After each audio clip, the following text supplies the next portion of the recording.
অসমীয়া লোকক মই ইজৰাইলৰ ইতিহাস পঢ়িবলৈ আহ্বান জনাম।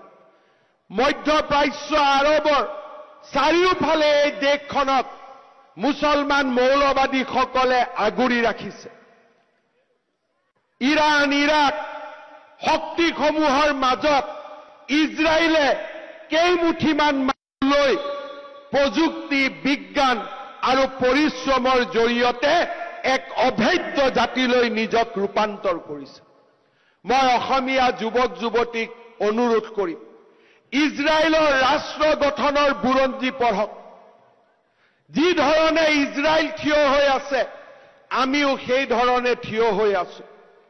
ইজৰাইলৰ ৰাষ্ট্ৰ গঠন প্ৰক্ৰিয়াই আমাক সাহস দিব, আমাক শক্তি দিব, কেনেকৈ অচিনাক্ত লোকৰ মাজত থিয় হৈও নিজক দুৰ্ভেদ কৰিব পাৰি, অজেয় কৰিব পাৰি, সাহসী কৰিব পাৰি, পৰাজিত নোহোৱা এটা জাতি হিচাপে নিৰ্মাণ কৰিব পাৰি। ভাৰতৰ আটাইতকৈ সৰ্বোচ্চ সেনাক লাচিতে নিজৰ পৰম্পৰাগত অস্ত্ৰৰে পৰাজিত কৰিছিল। লাচিত আমাৰ প্ৰেৰণা, কনকলতা আমাৰ প্ৰেৰণা, শ্বহীদ খৰ্গেশ্বৰ তালুকদাৰ আমাৰ প্ৰেৰণা। আৰু তেওঁলোকৰ প্ৰেৰণাক আগত ৰাখি আমি এটা দুৰ্ভেদ্য, সাহসী, দুৰ্বাৰ, বীৰত্বৰ অমৃতেৰে পৰিপূৰ্ণ এটা অসমীয়া জাতি আমি নিৰ্মাণ কৰিম। সেই সংকল্প অসম আন্দোলনৰ যদি ৰাজনৈতিক লক্ষ্য বিদেশীৰ পৰা অসমক মুক্ত কৰা আছিল, অসম আন্দোলনৰ অৰ্থনৈতিক লক্ষ্য আছিল অসমখনক স্বাৱলম্বী হিচাপে নিৰ্মাণ কৰা। মই অসমীয়া যুৱক যুৱতীক আহ্বান জনাম, স্বাৱলম্বিতাৰ পথেৰে খোজকাঢ়ি আমি জাতিটোক নিজৰ ভৰিৰ ওপৰত নিজে থিয় কৰাব লাগিব। অসম আন্দোলনৰ পিছত আমি আত্মনিৰ্ভৰশীলতাৰ পৰা বহু দূৰ আঁতৰি গলো। আমাৰ খেতি পথাৰত খেতি কৰিবৰ বাবেও আমি অচিনাক্ত লোকক মাতিব আৰম্ভ কৰিলো।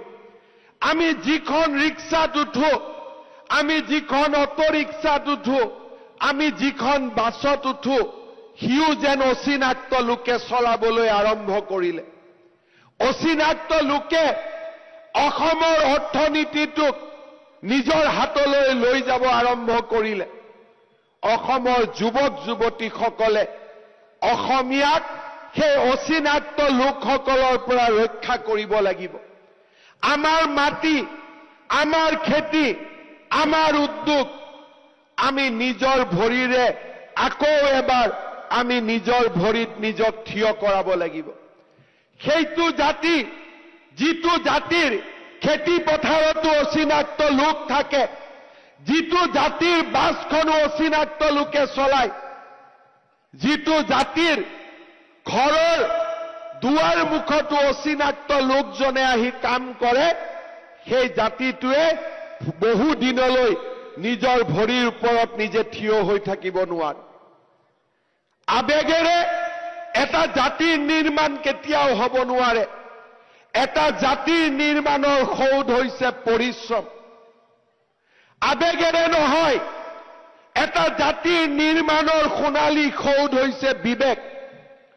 যেতিয়া বিবেকেৰে আমি পৰিচালিত হওঁ, বুকুত অদম্য সাহসেৰে আমি আত্মনিৰ্ভৰশীলতাৰ ফালে আগুৱাই যাওঁ, তেতিয়া সেই জাতিটোৰ ভৱিষ্যতক কোনেও ধৰি ৰাখিব নোৱাৰে। মই অসমৰ যুৱক যুৱতীসকলক আহ্বান জনাম, আমাৰ আন্দোলন হ'ব লাগিব আমাৰ খেতি পথাৰত, আমাৰ আন্দোলন হ'ব লাগিব আমাৰ উদ্যোগ খণ্ডত, আমাৰ আন্দোলন হ'ব লাগিব পৰিবহন খণ্ডত, আমাৰ আন্দোলন হ'ব লাগিব অসমক অৰ্থনৈতিকভাৱে স্বাৱলম্বী কৰাৰ দিশত। আজিৰ নতুন অসমীয়াই বন্ধ ধৰ্ণা পিকেটিঙৰ আন্দোলনক সমৰ্থন নকৰে।